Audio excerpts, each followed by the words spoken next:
જામનગર શહેરની જીવાદોરી સમાન રણજીત સાગર ડેમ ઓવરફ્લો થતાં શહેરીજનોમાં ખુશીનો માહોલ છવાયો હતો।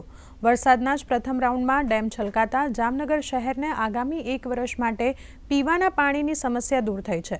ઉપરવાસમાં થયેલ સારા વરસાદથી ડેમમાં નવા નીરની આવક થઈ છે, જેથી જામનગર મહાનગરપાલિકાના સત્તાધીશો દ્વારા પ્રાચીન પરંપરા મુજબ શાસ્ત્રોક્ત વિધિ તથા નવા નીરના વધામણા કરવામાં આવ્યા હતા, જેમાં જામનગર મહાનગરપાલિકાના અધિકારીઓ સહિત શહેરીજનો ઉપસ્થિત રહ્યા હતા। आज रोज जामनगर महानगरपालिका खाते राजवीनीबेन एवा रणजीत सागर डेम में ઉપર થઈ અને પહેલા જ પ્રથમ વરસાદમાં જે ઓવરફ્લો થયેલો છે એટલે આવતા વર્ષે જામનગર મહાનગરની પ્રજાને પાણીની સંકટ નહીં રહે અને તેના ભાગરૂપે આજે પ્રજા બહુ ખુશ છે। એમાં જામનગર મહાનગરપાલિકાના તમામ અધિકારી પદાધિકારીઓ અને સંગઠન ભારતીય જનતા પાર્ટીના સંગઠનો આ નવા નીરના વધામણા કરવા માટે અહીં અમે ઉપસ્થિત થયેલા છીએ।